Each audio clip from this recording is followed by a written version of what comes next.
Oman সম্পর্কিত সম্প্রতি আলোচিত বেতন ভাতা বৃদ্ধি এবং ভিসা চালু সংক্রান্ত প্রকৃত তথ্য ও সর্বশেষ আপডেট নিচে তুলে ধরা হলো। 1. ভিসা সংক্রান্ত update. Oman visa update. Work visa চালু। 2023 সাল থেকে বাংলাদেশিদের জন্য ওমানের ওয়ার্ক ভিসা সাময়িকভাবে বন্ধ ছিল।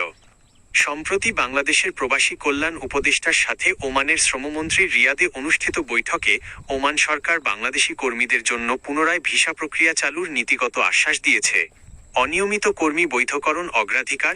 ওমান সরকার প্রথম ধাপে ওমানে থাকা নথিপত্রহীন ও অনিয়মিত অভিবাসীদের বৈধকরণ রেগুলারাইজেশন নিশ্চিত করছে। দক্ষ কর্মীদের অগ্রাধিকার। প্রকৌশলী, চিকিৎসক, নার্স ও অন্যান্য দক্ষ পেশাজীবীদের জন্য সুযোগ উন্মুক্ত রাখার বিষয়ে বিশেষ গুরুত্ব দেওয়া হচ্ছে। 2. বেতন ও ভাতা বৃদ্ধি সংক্রান্ত আপডেট। Salary update. কর্মক্ষমতা ভিত্তিক ইনক্রিমেন্ট, পারফরম্যান্স বেসড ইনক্রিমেন্ট।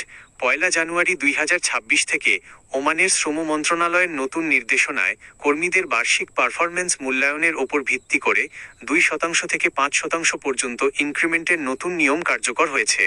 প্রবাসী শ্রমিকদের বেতন। সাধারণ প্রবাসী বা লেবারদের জন্য ঢালাওভাবে ন্যূনতম বেতন বৃদ্ধির কোনো নতুন সর্বজনীন সরকারি ঘোষণা দেওয়া হয়নি। তবে কোম্পানির চুক্তি অনুযায়ী অভিজ্ঞ ও দক্ষ কর্মীরা পারফরম্যান্স বোনাস ও ইনক্রিমেন্ট পাচ্ছেন। সতর্কতা: সোশ্যাল মিডিয়া বা ইউটিউবের বিভ্রান্তিকর তথ্য ও গুজবে কান দিয়ে কোনো অবৈধ দালাল বা এজেন্সিকে অগ্রিম টাকা দেওয়া থেকে বিরত থাকুন।